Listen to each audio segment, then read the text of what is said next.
Salve pessoal, essa semana a gente teve um feriado aí, um dia de descanso no meio da semana, graças ao grande herói da independência do Brasil, Joaquim José da Silva Xavier, o Tiradentes. Mas e aí? Será que esse cara foi esse herói todo? Será que ele realmente lutou pela independência do Brasil? Vamos ver um pouco sobre isso e alguns fatos sobre a história do Tiradentes que talvez você não tenha ouvido falar na escola. Mas antes, se inscreve no canal, deixa um like aí no vídeo e vamos ver essa história.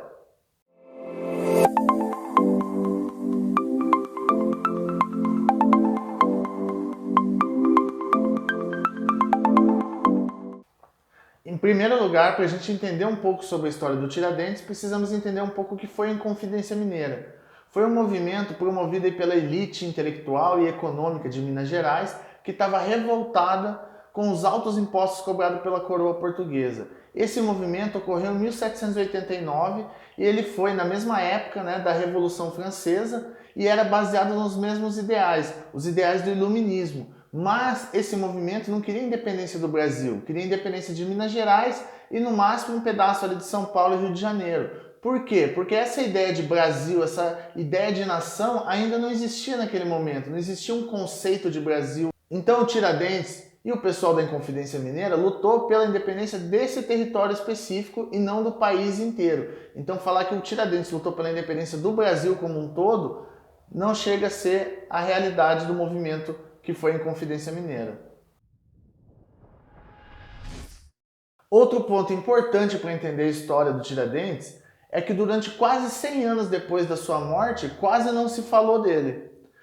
O mito do Tiradentes começa a ser criado por volta de 1870, quando o movimento pela independência do Brasil começa a ganhar força e eles queriam criar um mártir, um mito que justificasse a luta pela independência do Brasil. Então o Tiradentes, durante quase 100 anos, fica esquecido e a sua imagem como mito, como herói, começa a ser construída a partir de 1870 mais ou menos. Então agora vamos a algumas curiosidades sobre o Tiradentes que talvez a gente não tenha ouvido falar na escola ou nos livros mais tradicionais.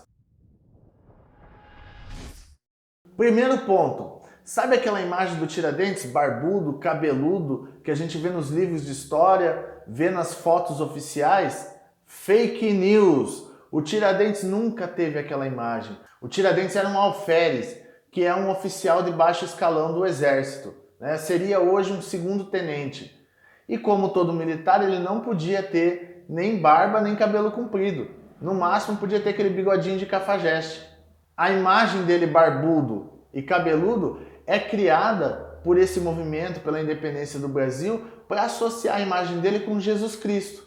Porque eles queriam criar a ideia de que assim como Jesus morreu, sacrificou sua vida para salvar os cristãos, o Tiradentes teria sacrificado a sua vida para salvar o povo brasileiro, para garantir a independência do Brasil. Então essa construção da imagem do Tiradentes de barbudo e cabeludo faz parte da construção de um mito para justificar a luta pela independência do Brasil. O segundo fato interessante é que o Tiradentes perdeu a cabeça. Não, ele não ficou maluco, não foi considerado insano. Talvez pela coroa portuguesa ele foi considerado insano, tanto é que condenaram ele à forca. Mas o fato dele perder a cabeça tem a ver com a seguinte história. Tiradentes foi enforcado no Rio de Janeiro. E após ser enforcado, ele foi esquartejado, seu corpo foi dividido em 4 partes. E a coroa portuguesa ordenou que essas partes fossem colocadas nos alforjes com sal grosso para conservar o corpo e que no trajeto entre Rio de Janeiro e Minas Gerais fosse parando nas cidades e fazendo uma exposição dos pedaços do corpo do Tiradentes para servir de exemplo, para as pessoas verem que era aquilo que acontecia com quem lutasse pela independência do Brasil. Porém, na terceira noite dessa jornada de exposições do corpo do Tiradentes, dos pedaços do corpo do Tiradentes, eis que à noite alguém roubou a cabeça do Tiradentes.